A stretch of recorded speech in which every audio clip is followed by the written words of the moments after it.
What is going on, everybody? I hope you're having a great day today. This is Alex from the Fresh Fantasy Podcast. This is the 41st episode of Season 3. Today we are doing a 10 questions type episode talking about breakouts, busts, sleepers, and more with a very special guest. This man is one of the most accurate fantasy experts on the planet. And over the last 3 years, he is ranked as the second most accurate draft expert in the world. So there is no one more perfect to have for an episode like this. He's also a girl dad and one of the lead analysts at one of the smartest fantasy football companies out there. And he is a co-host of the DraftSharks Fantasy Football Podcast with over 29,000 followers on Twitter. He is the talented and amazing Jared Smola. Welcome to the show. Alex, thanks for having me. Happy to be on this time of year. I think this is like the biggest draft weekend coming up. So, this might be like the last thing people listen to before their draft. So that's a lot of pressure.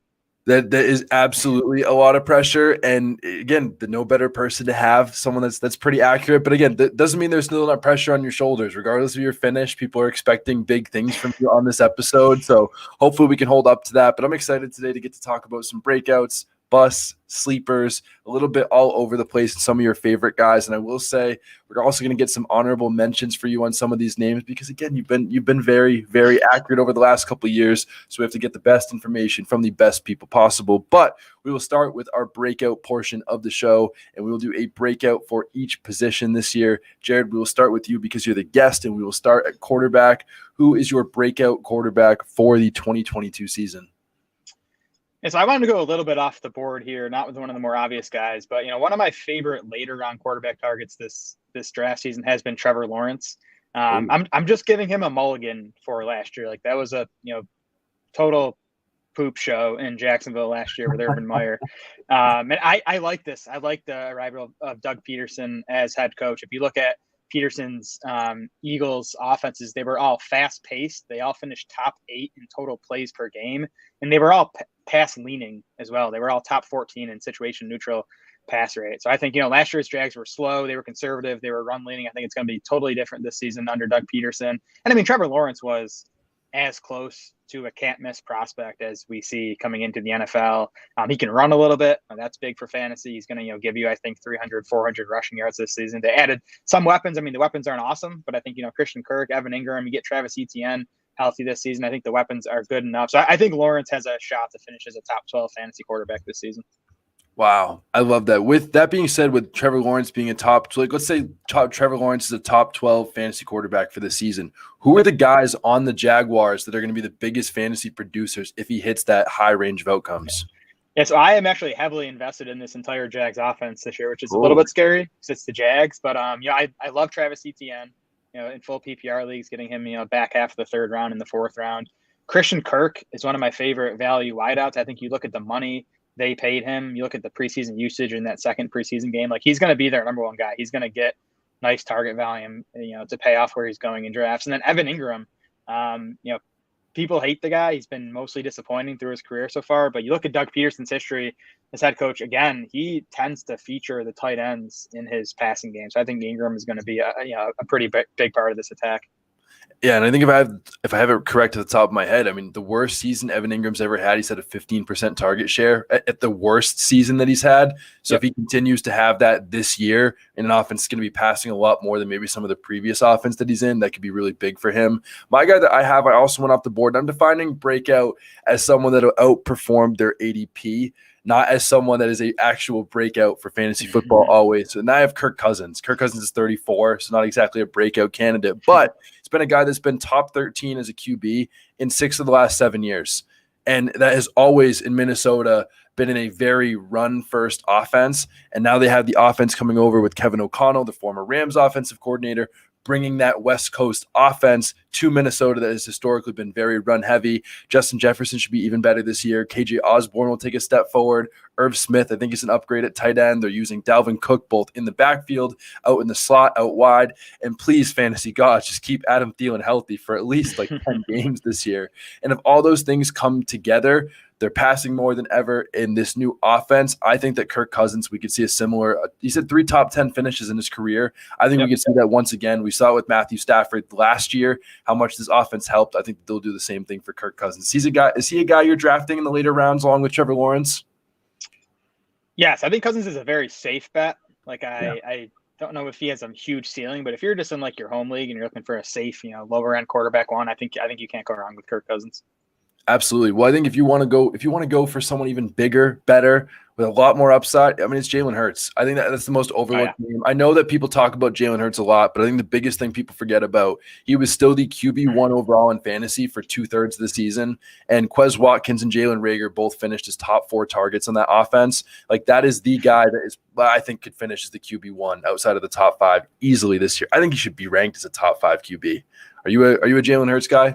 Yeah, so my overarching quarterback strategy in drafts this year is to get one of the elite guys, and to me that's Josh Allen, Jalen Hurts, Kyler Murray, Lamar Jackson, Patrick Mahomes, Justin Herbert. So those 6 guys there. Now Hurts and Murray almost always are the 5th and 6th guys to get drafted. They're the cheapest in drafts. You can get Jalen Hurts and Kyler Murray in like round 7 of your drafts a lot of time. So those have been my 2 top targets. I think they're very similar. They're both improving passers, have good weapons, have improved weapons this year. Kyler Murray adds Marquise Brown to the mix. And of course, they're elite rushers. I mean, both those guys have the upside to run for 1,000 yards. So yeah, Hurts and Murray have been my 2 favorite quarterback targets. Is there a reason that you're going early QB in drafts this year? I just think the elite guys just are such difference makers. The gap between those 6 and like the Kirk Cousins, even the Trevor Lawrence, is like, as much as I like them, like they're not going to give you those 25, 30-point weeks because they don't have that rushing ability. And I think the elite guys are cheap enough. I mean, Josh Allen goes a bit too high for me. I'm not spending a 3rd-round pick or even a 4th-round pick on a quarterback. But again, Kyler Murray and Jalen Hurts are going in the 7th round in a lot of these drafts. There's not much I like at running back or wide receiver in that point of draft. So I'm just going to get that elite quarterback, the guy that can, again, separate from the pack. In these head-to-head matchups. I love that. I think that's really great. I've been more trying to grab one of those guys right in the middle, like your Murray, Hurts, Trey Lance, guys that have a lot of nuclear rushing upside, and if they happen to get a high touchdown rate, that they have the QB1 in their range of outcomes. So I think we're a little bit similar. Maybe I should be drafting a little bit more Josh Allen, Justin Herbert, one of those guys in the very top tier. But that being said, what about running back? I mean, that is usually the position where if you can find whoever that, breakout running back is and the guy that finishes, at the top of the fantasy rankings, that gives you a really good shot to win your league and really significantly increases your chances. So who is your biggest breakout running back for 2022? I like Chase Edmonds. He's like an 8th or 9th round pick in these drafts. And I definitely like him more in PPR leagues. I think he's going to do a lot of his damage in the passing game. But of course, we have a brand new coaching staff in Miami under Mike McDaniel. He comes from, the Kyle Shanahan coaching tree, and Shanahan's had plenty of success, producing nice running games and producing, big breakouts at running back. And you look at the contracts Miami gave the running backs this offseason, because they did also sign Raheem Mostert and Sony Michel. But Mostert and Michel got super cheap 1-year deals. They're both making like $1.5 to $2 million this year. Chase Edmonds got a 2-year, $12 million deal. He got $6 million guaranteed. He was the guy that Dolphins went out right away, early in free agency, and signed. So I think Edmonds is the guy that McDaniel kind of pinpointed as the player that fits his scheme, that's going to work best in this offense. Miami also made a couple additions to the O-line. They signed tackle Teron Armstead, guard and center Connor Williams. I think he's going to actually play center for Miami. So the O-line should be better as well. It's an offense I'm kind of buying into, with the addition of Tyreek Hill, obviously. And I think Evans is going to see, enough work, 10 to 12 carries per game, but also, 4 or 5 targets per game. So again, especially in PPR league, he's a guy I think could, finish as a top 25 PPR back. Oh, I would absolutely love to see that. And again, I know he's a smaller guy, but again, whenever he's had these games where he's getting, at least double-digit touches, he's almost always producing well in fantasy. So I hope that they are willing to give him the work this year. A guy that I wanted to highlight today is Breece Hall. And I think that now Breece Hall is all of a sudden going to become a breakout candidate because he is dropping very quickly in drafts. And as part of me wants to just drop him because, again, he's been running as the second team guy. But from what we've heard out of camp is he's just so talented. He's constantly making big plays. It's not like it's Treylon Burks where he's just struggling in camp, but his conditioning is not up to par. We've seen he's making monster plays in camp. He's looked good in the scrimmages. I know he's running behind Michael Carter, but I just feel like it's not going to last long. We've seen it with these really big talents the last couple of years, and it's different running back to wide receiver. We saw, Justin Jefferson run behind BZ Johnson. We've seen Jamar Chase with the drops. And every year, this is the point where we overreact to one of these guys and start to drop them. And then immediately in the season, they remind us, like, what were you thinking? Brees Hall is that guy for me. Second most athletic running back in athletic score behind only Saquon Barkley since 2006. Their offensive line is improved. I don't know about their offense as a whole, but again, Brees Hall is too talented where he's going, and he's one of those guys that are in this, running back dead zone sort of range that is really the only guy that I really like getting consistently in drafts. You've been doing, you've been talking to a lot of different beat reporters. So are you in on Brees Hall, or do you think that I actually should be dropping him in my rankings? I'm in now because of that ADP drop. It's funny, I think he was going in the third round, early in draft season, and I was kind of off of him there. But this situation has played out exactly how I expected to. I mean, Michael Carter's a good back. He's not going away. I would not be surprised if week one Carter even outsnaps Brees Hall. But I'm with you that, the cream rises to the top. Hall is an excellent prospect. You mentioned the athleticism, 3 years of big production at Iowa State, including in the passing game. So he can be a 3-down back. I do think, throughout the season, we're going to see Hall kind of separate himself. And he could be a league winner type, when we get to the fantasy playoffs, if he's, getting 70% of the backfield there. So now that he's going late fourth round, I've seen Hall start to slip into the fifth round now. I think that's the price where you want to, be buying him up and scooping him up. And with that being said, it's also the person that you want to be going for in your drafts when you're just trying to, if you already drafted already and you're looking at, trade targets, go for Brees Hall. Yes. Find the scared manager that would just rather go for safety and get Brees Hall while you still can, because people would probably be shocked at what people are willing to sell him for and try to jump ship while they still can. So Brees Hall is one of those guys that while you still can, buy the dip, because this is one of the guys we're going to be talking about that year after year. Why were we fading him? Because of, a preseason game. So again, Brees Hall, a guy you should be looking at. Chase Edmonds, also someone that's really exciting. Before we move on to wide receivers, are there any other guys in the middle or really late rounds in your drafts that are your consistent targets, whether they're breakout candidates or handcuffs? Who are the guys, maybe going after Chase Edmonds that you're targeting the most at the running back position? So I like Darrell Henderson. I just want to be invested in that Rams backfield. I am kind of buying into, we've heard Sean McVay and some of the Rams beat writers say it's going to be more of a committee this season. So I do think Henderson's going to be involved right out of the gate. And then if, something happens to Cam Akers again, we saw it last year. Henderson was basically a top 12 running back, when he was the lead back in that Rams offense. So I like him. Super late. I like Khalil Herbert in Chicago. I think he's going to get more work this season with a new coaching staff there. And then Zach Moss. I'm kind of buying into this Zach Moss revival we're hearing out of Buffalo this year. I think, he could be their goal line back right out of the gate. And then again, he's, one injury away, whether it's to James Cook or Devin Singletary, to, being a big part of this, top 3 offense. Real quick, are you a James Cook guy at all? Do you have him ranked highly, or are you not in on him? I'm kind of at ADP, I think, on Cook. It hasn't been the most promising preseason for him. I don't think he's going to have a big role out of the gate. But I do think Buffalo has a plan for them. It was clear this offseason the Bills wanted to add a pass catching back. They tried to go after J.D. McKissick. That fell through, and they add James Cook. So I do think they want to add that, that facet to their offense where they're throwing to the backs a bit more. It's interesting to hear. I've gone so back and forth because, again, Devin Singletary was 4th in the NFL in routes run last year, and he only ran about 50% of the Bills' passing routes.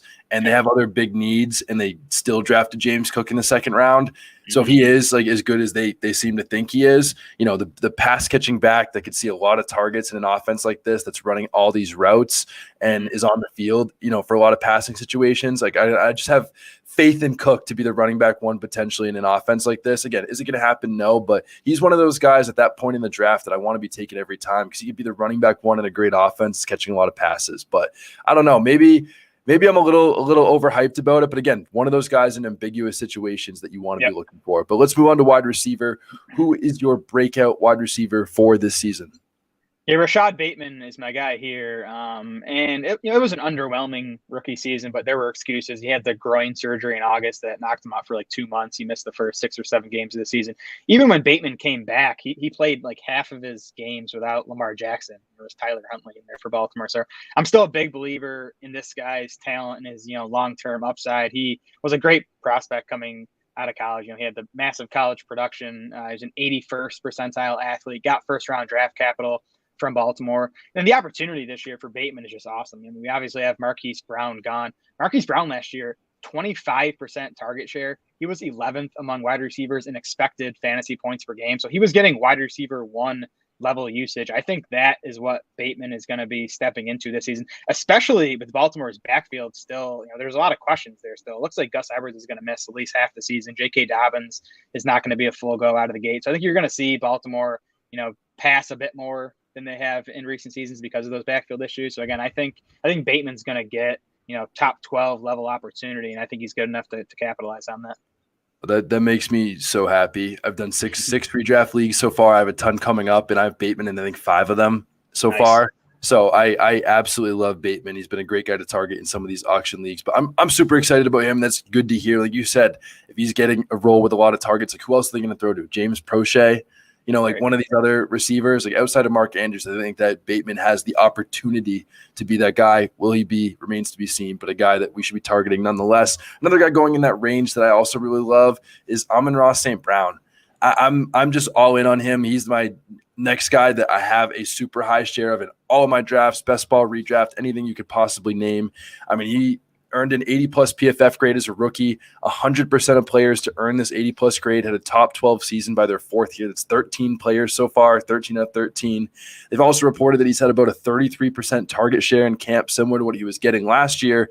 But the biggest thing that was interesting, and Scott Barrett posted a stat about this a couple weeks ago, was that looking at over the final 6 weeks of rookies, here were the top 5 in points per game all time in rookie wide receivers over their final 6 weeks. Odell Beckham, Randy Moss, Amon-Ra St. Brown, A.J. Brown, and Michael Thomas. Solid list. And I know it's pretty good. Is it like a Rashad Penny type sample size? And it's not really that predictive. But even going down that list further, in the top 10, it was also Jamar Chase, Justin Jefferson, Lee Evans, who played for the Bills. Like, it was just all elite talent after elite talent after elite talent, that's able to produce over those last final weeks. So, and I'm just all in on Amon-Ra St. Brown. Last fun stat for you, if you need a fun stat. Every win the Lions had last year, which is only 3 of them, Amon-Ra St. Brown had at least 10 targets in each of their wins. Jared, am I getting too hyped about Detroit and Hard Knocks and the Lions, or do I have reason to believe? No, I think that's going to be a good offense. I mean, the skill positions are good. The O-line, that could be a top 5 O-line. And we've seen, Jared Goff's the butt of plenty of jokes, but we've seen him be a decent quarterback when the situation is good, right? Like when those Rams offenses were good, Goff was serviceable. So I like the offense, and I'm convinced Amon-Ra St. Brown is good. He is going to face more target competition this year than he did down the stretch last season. But that's kind of priced in, right? I mean, you're drafting him in wide receiver 3 range. That territory of wideouts, like rounds 4, 5, 6, 7, where Bateman and Amon-Ra St. Brown go, that's the money zone at wide receiver to me. That's where I think you want to be loading up, taking 3 or 4 wide receivers in those rounds. Yeah, exactly. And those are the exact rounds to do it. Draft running backs early, grab wide receivers in those kind of rounds is exactly what I'm thinking. Draft guys like Bateman and Amon-Ra St. Brown rather than drafting Damian Harris or Kareem Hunt in that range all day. Load up on running back earlier. Real quick before we move on to tight end, are there any other breakout wide receivers or other wide receivers that you're targeting a lot in all of your drafts? So I like Allen Robinson. I think I'm kind of giving him a mulligan for last year, and I think he's stepping into the Robert Woods role with the Rams, which is has made Woods a top 20 wide receiver before. So I like Robinson quite a bit. Later in drafts, I really like Drake London. I think you just look at talent, which I think he has. Big production at USC, a top 10 NFL draft pick, and then opportunity. I mean, there's nothing there at wide receiver behind him. It's Drake London and Kyle Pitts. So I think London, and by the way, Marcus Mariota's looked pretty good this preseason. So I don't think Atlanta's offense is going to be awesome, but I think it might not be as bad as we thought it was going to be a month ago. So I'm definitely buying London. I think he could give you wide receiver 2 level production, and you can draft him as like your wide receiver 4. Yeah, no, I really like him as well. I mean, Allen Robinson, one of my guys this year. Drake London, another guy. I mean, a rookie wide receiver has finished top 24 in 9 straight years. I don't think it's going to be Treylon Burks at this point. Maybe it's Chris Olave later in the rounds, but I think the most likely guy to do it at this point is probably Drake London. He's got the draft capital, not a lot of target competition. Marcus Mariota has looked better than people expected. So again, that's another guy that I really like. But what about tight end? This is probably the toughest position, when talking about breakout tight ends, because every year it seems like we have a hierarchy of the top 3 or 4 tight ends, and those middle rounds guys usually just seem to flop. Whether they're going to do that this year or not remains to be seen. But who are these breakout or later round tight ends that you're going to be targeting the most in your fantasy drafts? Yeah, and I actually like a lot of later round guys, which is scary because I know the history tells us that those guys generally don't pan out. But I have Evan Ingram here as my favorite, who I mentioned before. Again, I'm buying into this Jags offense with Doug Peterson there. You look at Doug Peterson's Eagles offense. Eagles offenses, there were 5 of them. Tight ends averaged a 32% target share in those offenses. NFL average is around 20%. So again, tight ends were a big part of Peterson's offenses in Philly. The deal that they gave Evan Ingram, it's just a 1-year contract, but they paid him $9 million for this season. That actually makes him the 10th highest paid tight end in the NFL. So the money says they want to feature Evan Ingram. And listen, I know the guy's been disappointing. He's had injury issues, but he was a former first-round pick. He's an elite athlete. He did finish top 7 in fantasy points per game in each of his first 3 NFL seasons. He's still just 28 years old. I think there's a bounce back year for Evan Ingram. And again, getting out of New York and getting into this tight end friendly offense in Jacksonville, I think is going to be good news for him. Yeah, he's someone I also like. The other guy that I like in this range that I'm targeting a lot is David Njoku.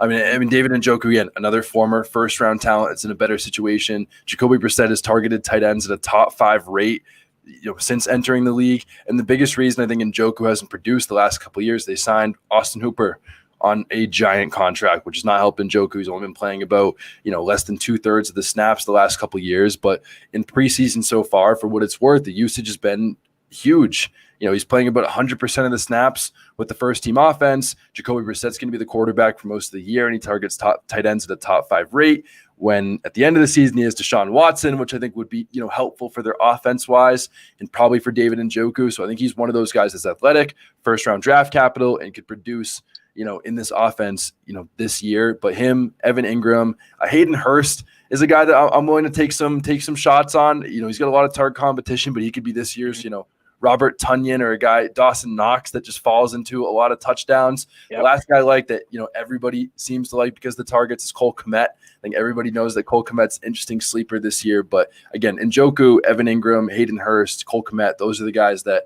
I think we are targeting in those late rounds. But what about guys that are not going to meet expectations? Like at running back, are there any guys in drafts right now that you were just saying, I am staying away no matter what, or these are just guys that I am not in on whatsoever in drafts?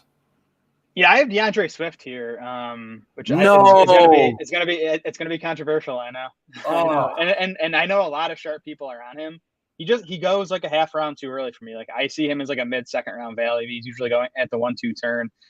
So my biggest concern for him is volume. So I mean, Swift had some big carry games when Jamal Williams was hurt last season. But if you look at the 10 games that Swift and Williams were healthy together last year, Swift averaged just 10.3 carries per game in those 10 games. Now he does a lot in the passing game, which we obviously like, but I think even that might drop off a bit just with healthier bodies in Detroit and the arrival of DJ Chark, and we're going to see Jameson Williams over the second half of the season. So I think it's funny, everyone uses that argument against Amon-Ra St. Brown that he's going to face more target competition, but people don't mention it when you're talking about DeAndre Swift. And I think TJ Hawkinson especially can steal some of those short yardage targets that Swift gets. My other concern with Swift too is just you look at basically any like rushing efficiency metric from last year, he was not good. I mean, he was 48th in PFF rushing grade among 50 qualifiers. He was 36th in elusive rating. He was dead last in Football Outsiders DVOA. Now, like I watched Swift and I think he's a good back, but I mean the numbers are sort of telling me differently. And if he's not more efficient, maybe he does lose some more work to Jamal Williams. So he's a scary fade. I get it. Again, a lot of sharp people are on him. It sounds like you're on him, but I haven't been drafting much DeAndre Swift, at that 1-2 turn. Yeah, I'm still drafting a lot of Swift. I think just because again, like he's so efficient as a pass catcher, and we've seen year after year guys like Alvin Kamara, Austin Eckler. I mean, he's going to have to be that level of efficient on every target that he's getting. And I think that as bad as he was as a rusher, and this is probably a terrible excuse for DeAndre Swift, but if he's just better as a rusher, all of a sudden his efficiency everywhere else is going to go up when he was already a top 5 running back before he got hurt last year. I'm thankful to hear you say that a lot of sharp people are on him, so it's not like I'm just completely on an island. But I think one of the biggest things, and this is not a predictor of fantasy football, but I think one of the interesting notes is even watching Hard Knocks in the first preseason game that they had, where the only reason Swift came out was because of a bad run. That might mean, okay, maybe he's just not a good runner. They're going to have Jamal Williams there. But it seemed like they wanted to have him in as the guy this season. Swift said himself that he wants to have 1,000 rushing yards and 1,000 receiving yards, which means nothing coming from those players. But the thing that he said about that quote that is interesting is he said, Deuce Staley can help me get there. That's not just an empty thought of just the stats. He's saying Deuce Staley can help me get there, which says to me, Deuce Staley is the running backs coach, for people that don't know, that he feels that Deuce Staley wants him on the field to be able to get a number like that, and he's going into his third year. I'm still willing to buy Swift at his cost, but like you said, if the numbers aren't there and you don't do it, then I'll just pass you in the draft rankings on Fantasy Pros. No, obviously I'm kidding. I respect that opinion. You're the only one that's ever come on this podcast to hate on Swift, so it takes a lot, as a pro Swift podcast. But again, I respect that take, and I think that's very fair. A guy for me that I think is just not going to live up to expectations, J.K. Dobbins. Again, love the talent. I love the player. He's coming off an ACL injury, which is obviously worrisome. But the biggest reason that I'd be off J.K. Dobbins, even if he wasn't, is the target volume. I mean, no running back with Lamar Jackson in this offense hit 30 targets. So J.K. Dobbins is going to have to do what he did in his rookie year and have a very insane outlier touchdown season, because this offense just does not throw to running backs. It's not like when Dobbins was off the field, they just throw to different running backs. Like, no matter who's in there, they're not throwing to their running back position, which severely caps his upside. And when Lamar Jackson is averaging over 11 carries a game for the last 3 years, that also could, hurt his touchdown work. But the biggest thing, pass game targets, coming off an ACL injury, just really caps his upside and really narrows his range of outcomes to find his way to the top this year. Are you getting any shares of JK? No, not many. I will say, I've started to see him drop into like the 6th round in some of these drafts recently, and then he becomes kind of interesting. But honestly, even then, I haven't been taking him just because there's wide receivers I'd rather have. That's kind of the Rashad Bateman territory, and I'd rather have him if picking between those two Ravens. And the other thing too is, we've seen Greg Roman want to use 2 backs in that Ravens backfield throughout his time. Now that's the thing that might change this year, again, because Gus Edwards, he seems like he's not even close to being ready. And if it's J.K. Dobbins and then, Mike Davis is the number 2, maybe Dobbins does get more work than, he did in his rookie season. But the ACL is just the other complicating factor. Like, I think he's going to be limited out of the gate. Dobbins is. So it's going to be October, I think, before he has any chance of seeing a full workload. And that's just scary, for fantasy purposes. Because even if he sees that full workload, is he going to be healthy? Is he going to get enough target volume to help him up there? So, again, all things that we have to consider when talking about J.K. Dobbins. But what about the wide receiver side of things? I think it's hard for wide receivers because usually you can find some reason, to believe with almost any wide receiver, whether it's a new offense, new quarterback situation, whatever it is. But who are the guys for you that you're fading the most right now in drafts? And it's going to be another controversial one, but for me, it's Deebo Samuel. I have 0 Deebo Samuel as a round 2 pick. He'd have to get into the mid-3rd before I'd be interested. Obviously, coming off an awesome 2021 season, 3rd among wide receivers. Freudian slip there because he played running back for the second half of the year. But Deebo was just 14th among wide receivers last year in expected fantasy points. So he did it on insane efficiency that he's just not going to be able to repeat. 18.2 yards per catch for Deebo last year, a career high, led all 89 wide receivers with 50-plus targets last season. Deebo also set a career high in yards per target, and then he scored 8 rushing touchdowns on 59 carries. That's a 13.6% rushing touchdown rate. That this stuff is just not sustainable. And then on top of that, you have a new quarterback in San Francisco with Trey Lance, who I think that's going to mean probably even less passing for the 49ers this season.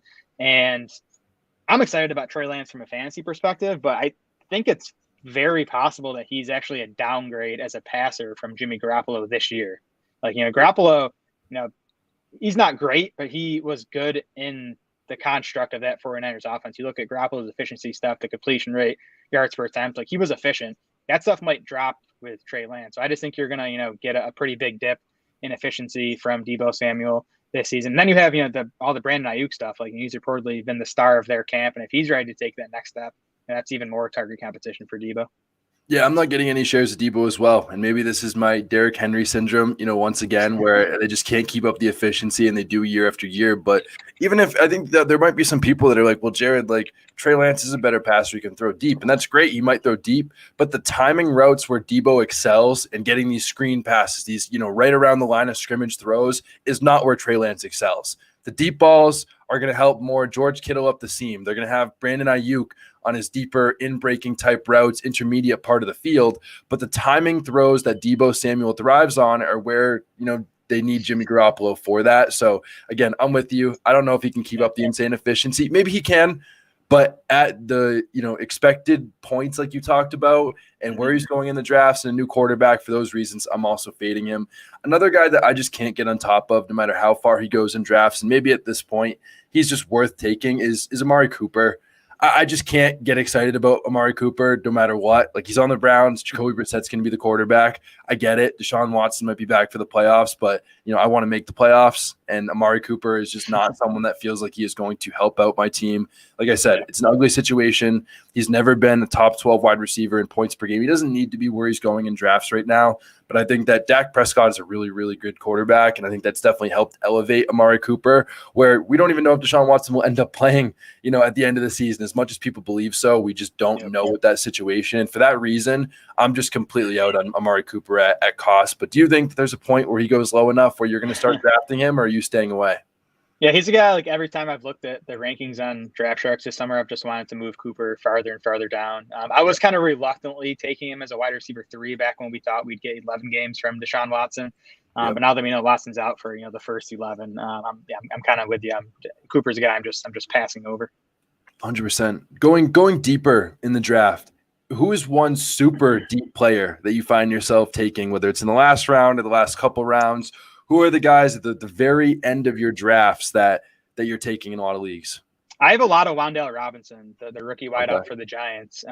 Brand new regime in New York, new GM, new head coach. Those guys inherited Kadarius Toney and Kenny Galladay. They went out and spent the 43rd overall pick of this year's draft on Wan'Dale Robinson. So he's kind of a guy, I think, it seems like they pinpointed as a good fit for the offense. I liked Robinson as a prospect too. I mean, the knock against him is his size. He's small. He's 178 pounds. He's only 5'8", but he was third in the entire country in catches last year, 104 catches. He was 11th in receiving yards. And you go back to his time at Nebraska, he was like a Deebo Samuel. He was like a wide receiver running back hybrid, which is always kind of interesting for fantasy purposes. And it seems like the Giants might want to use him a bit in the backfield, get him some carries on jet sweeps and that type of stuff. So, Kenny Galladay seems like he's washed. Kadarius Toney is already dealing with injuries throughout August. I think Robinson is, set to play a pretty big role in this offense that I think is going to be quite a bit better with Jason Garrett out of there and Brian Daboll as head coach.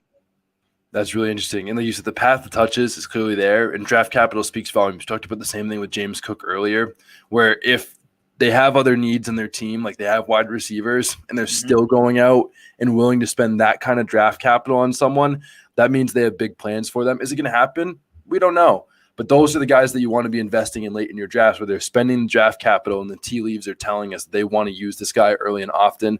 The guy that I have super late is someone that I'm taking with the last pick in almost every single draft. Instead of drafting a kicker or a defense in those kind of leagues for people that play those, I'm drafting Will Fuller every single time. People are completely forgetting about him, and he is one signing away from like Green Bay, away from just like absolutely rocketing up draft boards. And if Will Fuller doesn't sign, drop him. Grab a handcuff running back or grab someone else. But getting Will Fuller with the last pick in your draft is the smartest thing you can do, because if he gets drafted anywhere, if he signs anywhere, or he goes to a good situation, like maybe, Indy, or he goes to Green Bay or Chicago where there's not a lot of competition for targets, or, any other really good offense, like Kansas City, maybe, who knows? But point being, Will Fuller is going to rocket up in ADP the second he signs with someone, and the worst that you can do is just take him with your last pick and just grab someone else instead. So do you think that there's a perfect team outside of Green Bay that Will Fuller could go to, and do you think that he's going to sign before the season? Yeah, I mean, he's a guy I was drafting a ton throughout the summer, and I've kind of stopped lately just because I have so much of him. And, just the fact that it's already August 26th and he's not signed has me a bit worried. But the best advice you gave there is you should be drafting your last couple picks as if it's likely you're going to drop these guys, because you are. Like, you're going to be churning. So you want to find the guys that if they hit, they're going to be difference makers. And that is Will Fuller. When this guy's healthy, he is a difference maker. He's not even 30 years old yet. I think if he gets a job, and we'll see, he's got a couple of weeks before the season starts, but I think he definitely can be a fantasy factor.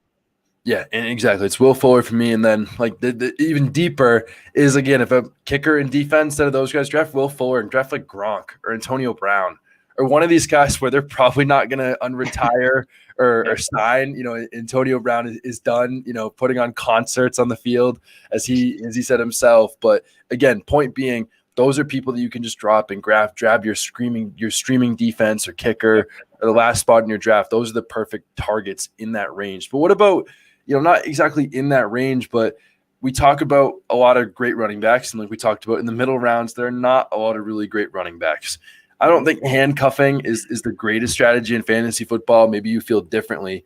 But if there's people that are going to draft a handcuff running back, which is usually the backup running back on a team, who are your top handcuffs or guys that you're taking the most, at least in drafts? You mentioned Darrell Henderson, but are there any other guys in that range that you're taking a lot?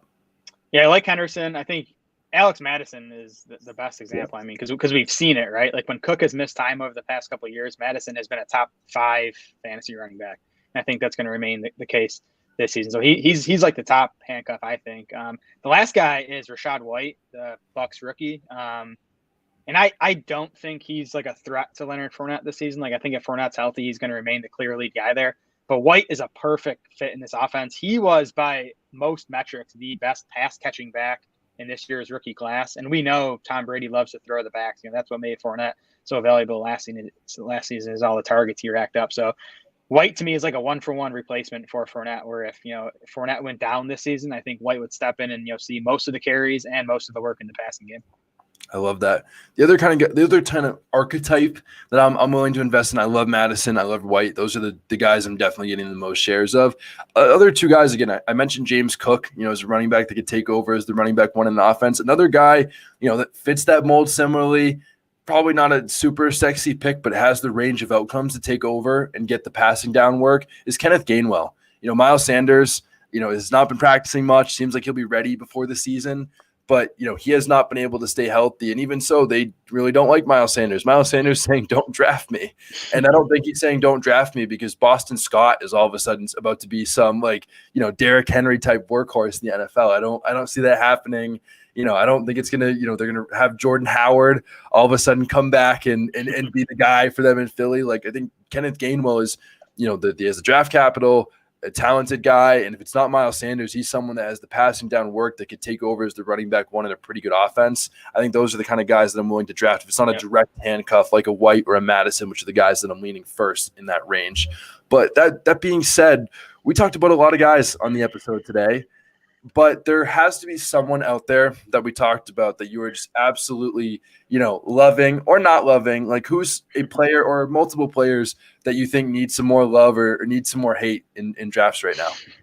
I'll stick with the love side of that. I can't leave your podcast without talking about Dallas Goedert, who's been, one of my favorite values at any position. Definitely my favorite value at tight end. I mean, he to me should at least be going up where Dalton Schultz is going. And, I think you could even argue that Goddard should be up in the Kittle-Waller tier. That's kind of where I have him, actually. And he goes, 4 or 5 rounds after those guys. I mean, we saw after Zach Ertz was traded to Arizona last year, Dallas Goedert scored as the tight end 5 in fantasy. And that was with the Eagles being, one of the run-heaviest offenses in the NFL over that stretch. Now, you have A.J. Brown coming in, which obviously is going to, more target competition for Goddard. His target share is probably going to come down. He saw 24.7% of Eagles targets post Zach Ertz trade last year. That is an elite mark for tight ends. It's going to come down, maybe to 20%.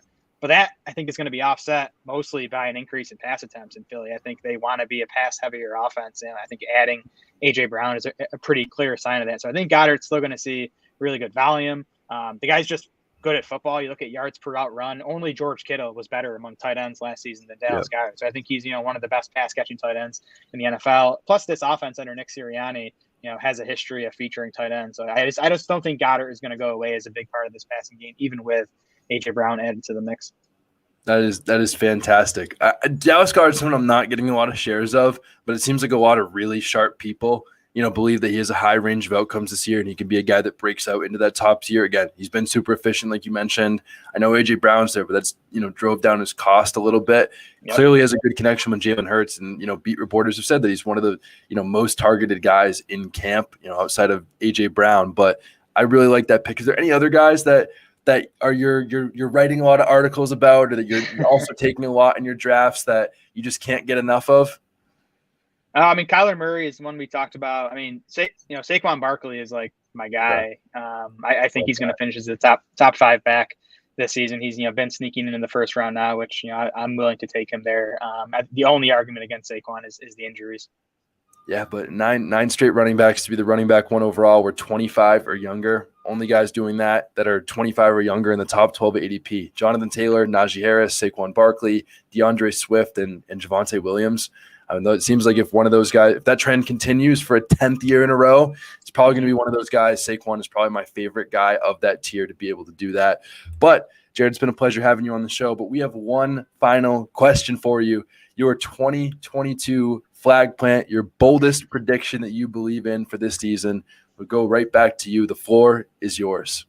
Well, I spoiled this one right here because my flag plant is Saquon Barkley.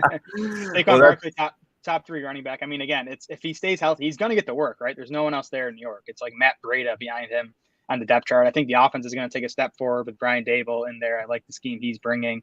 And the O-line, I think, is going to be better too. I mean, Andrew Thomas was good at one of the tackle spots last year. And then they add Evan Neal in the first round of this year's draft. They also made a couple, more minor additions in free agency. So I think the O-line is going to take a step forward too. But really, it's just volume and talent. Like, I think Saquon, when healthy, still one of the best backs in the league. And I think he's going to finish top 5 in total touches. Oh, I love that. I really hope that's true. I'm getting a lot of shares. And like you said, I mean, who are they going to give the ball to? Gary Brightwell? Matt Breida? Like, it's not 2016. Matt Breida already, even 2016 was not, not really that guy. But I really like Saquon Barkley. If he can stay healthy this year, he's also in a contract year right now. And the quotes have been interesting. The pictures of Saquon Barkley, all the fun narratives point towards his way, but also the touches are pointing his way and the talent are also pointing his way. He just needs to stay on the field and stay healthy for this year. So let's hope that happens this year. But Jared, it has been an absolute pleasure having you on the podcast today. Before we go, the second most accurate draft ranker in the world over the last 3 years. You've heard me say it once, hear me say it again.